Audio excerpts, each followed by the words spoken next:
খুব শখ করে গিয়েছিলাম পুডিং বানাতে, তবে এমনটা হয়ে যাবে বুঝতেই পারিনি। আমি কিছু তৈরি করব আর সেটার মধ্যে ঘাপলা হবে না কিছু, সেটা তো হতেই পারে না। চলেন দেখি আজকে কী ঘাপলা করলাম আমি।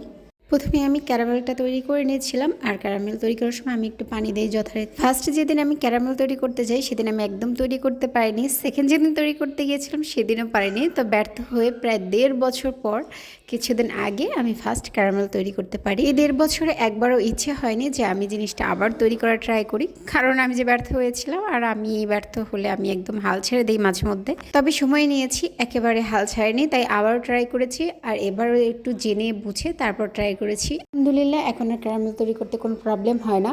আর এখানে সব কিছুই আপনাদের জানা, আর যারা জানেন না তারা একটু দেখে নেন। আমি একদম সিম্পলভাবেই করি। আমি কেন, সবাই এইভাবেই করে। আর পুডিং তৈরি করা ট্রাস্ট মি খুবই সহজ, যদি কোনো ঝামেলা না হয়। ঝামেলাটা হচ্ছে এই যে আমার মোল্ড, এই মোল্ডের ভিতরে হচ্ছে আপনার যে ক্যারামেলটা রেখেছিলাম, এটা ক্যারামেল সেট করার পরে দেখি ফেটে যায় ক্যারামেলটা। দিয়ে মিশ্রণটি রেখেছিলাম, রাখার পরে দেখছি যে এক সাইড থেকে বের হচ্ছে।